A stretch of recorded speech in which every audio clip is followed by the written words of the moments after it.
Hello everyone, আসসালামু আলাইকুম। চলে আসলাম আপনাদের মাঝে নতুন একটা ভিডিও নিয়ে। কেমন আছেন আপনারা সবাই? আশা করি সবাই আপনারা ভালো আছেন। এই ভিডিওটা আসলে করা ইন্ডিয়া বজবজ থেকে।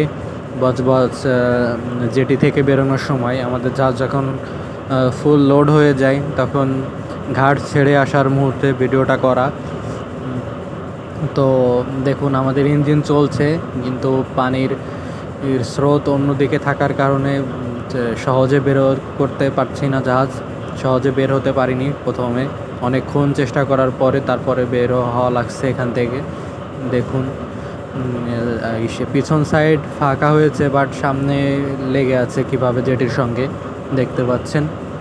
তো সামনে দিয়ে হচ্ছে সার্ভে অফিসার জাহাজে উঠবে, এই জন্য যে ওনারা উঠছে দেখতে পাচ্ছেন।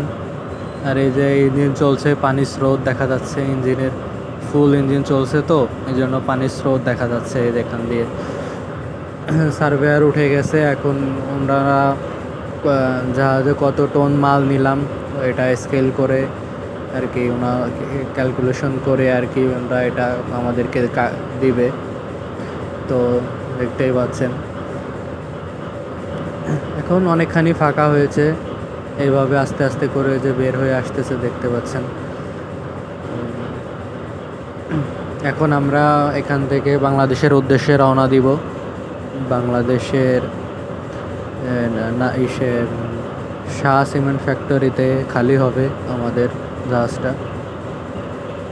দেখতে পাচ্ছেন এই যে কীভাবে আস্তে আস্তে করে বেরিয়ে আসতেছে। অনেকক্ষণ ধরে ইঞ্জিন চালিয়ে অনেক চেষ্টা করে তারপরে হচ্ছে বের করা লাগলো জাহাজটা, কারণ পানির স্রোত উল্টো দিকে তো এই জন্য জাহাজ জেটির সঙ্গে চেপে ধরে রাখছে। তো আশা করছি আপনাদের কাছে ভিডিওটা ভালো লাগবে। আপনারা সবাই আমার চ্যানেলে নতুন হয়ে থাকলে চ্যানেলে সাবস্ক্রাইব করবেন, লাইক শেয়ার দিয়ে পাশে থাকবেন। আমি নতুন ইউজার, আমাকে সবাই সাপোর্ট করবেন। দেখুন কিভাবে যে বের হয়ে আসলাম। এখন ওই দূরে গিয়ে কিছুক্ষণ অ্যাঙ্কারে থাকবো, তারপরে সব কিছু সার্ভেয়াররা কত টন মাল নিয়েছে এটা ক্যালকুলেশন করা হয়ে গেলে আমরা এখান থেকে পাইলট আসবে, পাইলট নিয়ে আমরা রওনা দিব বাংলাদেশের উদ্দেশ্যে। পাইলট একটা নির্ধারিত জায়গা থেকে নেমে যাবে, তারপরে আমাদেরকেই যেতে হবে, সুন্দরবন দিয়ে আমাদেরকে বাংলাদেশে যেতে হবে।